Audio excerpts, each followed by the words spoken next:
Gente, a OAB acaba de tomar uma decisão drástica a respeito dessas investigações e dessas decisões de ficar denunciando Bolsonaro e generais a respeito de um suposto golpe que nunca aconteceu. E também nós vamos falar, né? Vamos falar das informações que foram vazadas lá no Fantástico e revelaram tudo aquilo que a gente já sabia. E não para por aí não. Vocês precisam saber qual foi a decisão que um dos jornalecos tomaram contra as decisões do ministro Alexandre de Moraes. Nem eles mais estão aguentando as decisões daqueles ministros do STF. Só para vocês entenderem. Estou falando de jornalecos, hein? E olha só. STF está eliminando a Lava Jato silenciosamente, diz jornal New York Times. Gente, para quem não conhece esse jornal aqui, New York Times, é um jornal de extrema, mas de extrema esquerda lá nos Estados Unidos da América. É isso mesmo. Lá eles desceram um pau, criaram um monte de narrativa contra o Donald Trump nas eleições. Agora imagine um jornal desse falando das decisões dos ministros do STF. Então vocês podem ter certeza que a coisa é pior do que a gente possa imaginar na Praça dos Três Poderes, as decisões que eles estão tomando, viu, Dias Toffoli, viu? Alguém está sendo beneficiado nisso, tá? Deixa o like, comenta, compartilhe, se inscreva no canal, não se esqueça de clicar no sininho para receber todas as notificações. E sem mais delongas, vamos ao que interessa. Um artigo publicado no New York Times, neste domingo 24, afirmou que o Supremo Tribunal Federal, STF, está eliminando silenciosamente a Lava Jato.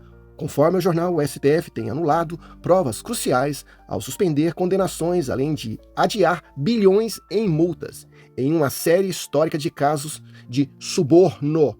Suborno, viu? O New York Times lembra que os ministros, ao acabarem com a operação, argumentaram que os juízes e promotores envolvidos agiram de maneira tendenciosa e, por isso, violaram leis em sua busca incansável por justiça. As reversões de sentença têm se espalhado por toda a América Latina e levaram à anulação de pelo menos 115 condenações no Brasil, observou o New York Times.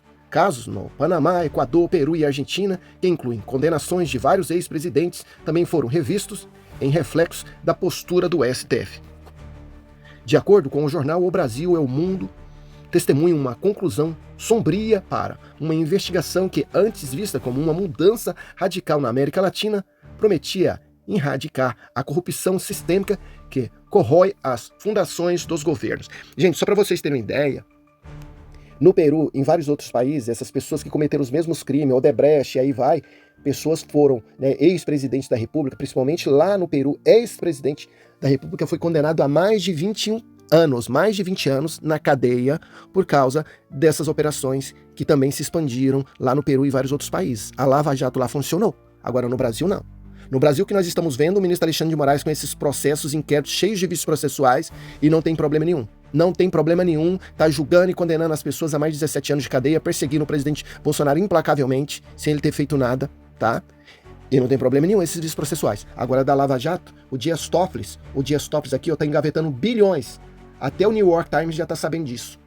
Um jornaleco comunista que está engavetando bilhões. Vocês acham que um ministro de uma Suprema Corte do STF vai engavetar esses bilhões para manchar, né, a carreira dele, que já está mais do que manchada?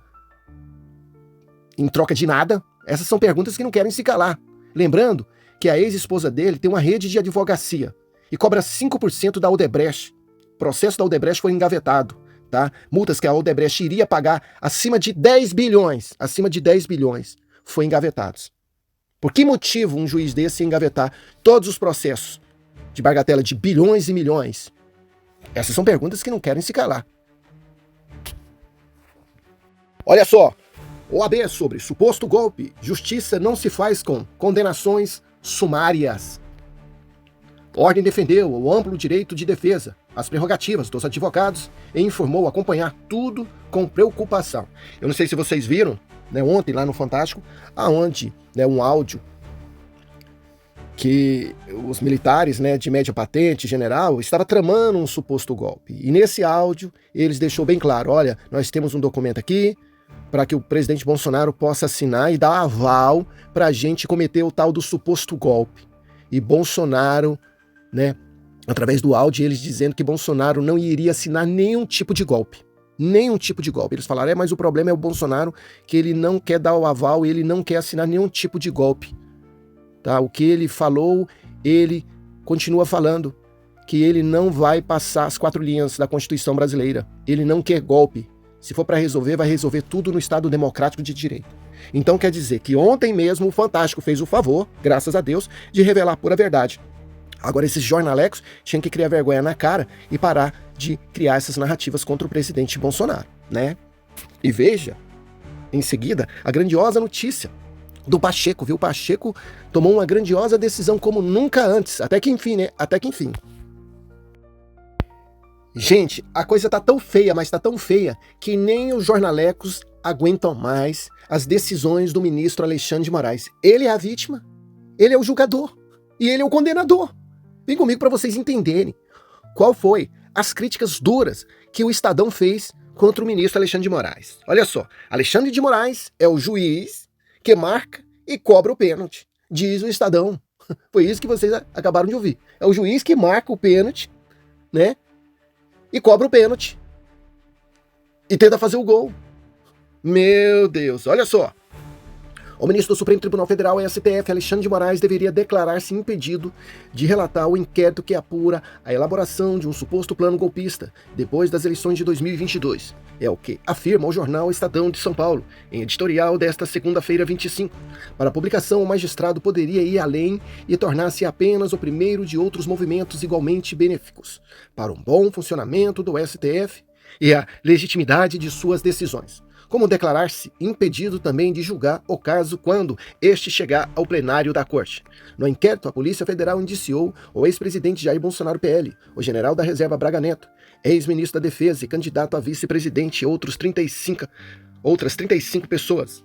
Embora seja improvável que Moraes ignore tal clamor, seria um gesto de grandeza, com a abdicação republicana de sua conhecida afeição pelo protagonismo político, policial e judicial, diz o Estadão. Ao fazê-lo, o ministro evitaria deixar brechas desnecessárias que venham no futuro permitir a anulação de processos, como ocorreu na malfadada Operação Lava Jato, ou mesmo que se volte a falar na delirante ideia de anistia que sistematicamente ronda o Congresso, acrescenta o jornal. Então o jornal deixa bem claro que essas brechas, melhor dizendo, vícios processuais, que o ministro Alexandre de Moraes vem deixando ao longo da sua carreira, desde que assumiu o cargo de ministro do STF, esses processos dele, num futuro próximo, poderão ser todos engavetados por causa de vícios processuais. Não respeita o devido processo legal, a ampla defesa, o contraditório, sabe? Pessoas que eram para ser julgado em instâncias normais estão sendo julgadas no STF, que não tem foro privilegiado, e aí vai. Então, num futuro próximo, tudo indica, ainda mais depois que Donald Trump assumiu o cargo de presidente dos Estados Unidos, né, dia 20 de janeiro, as coisas poderão mudar drasticamente, não só lá nos Estados Unidos, como também no Brasil, viu, gente? Olha as declarações que o Pacheco acabou de fazer. Melhor dizendo, se isso acontecer, vai ser uma grandiosa notícia. Ou não, patriotas? Deixa aí nos comentários, veja! Olha aqui, o presidente do Senado, Rodrigo Pacheco, PSD-MG, disse tender fortemente a encerrar sua carreira política em 2027. Em 2026, termina o mandato do parlamentar. A afirmação foi feita aos senadores Jorge Cajuru e Leila Barros durante o podcast, em entrevista exibida na Rede TV. Então tá aqui, ó, Pacheco afirma ter tendência de encerrar a vida política em 2027. Pacheco, você tem duas opções, ou você encerra sua vida política, ou a população brasileira de bem vai encerrar para você, viu? Automaticamente. Porque depois de tudo que você fez em prol daqueles, e nada em prol da população e da Constituição e das cláusulas pétreas, o povo não dá conta mais de engolir você não, Pacheco. Não dá conta mesmo. Você tá do modelo de Joyce Hasselman, Alexandre Frota, né? Mamãe Falei, Dória Doriana, calcinha apertada. Somando tudo, não dá nada. Não dá nada. E vocês, patriotas? O que vocês estão achando dessa decisão do Pacheco? É bem-vinda, né? Dele largar a vida política? Ou se ele não largar, o povo vai largar ele automaticamente? Deixa aí nos comentários.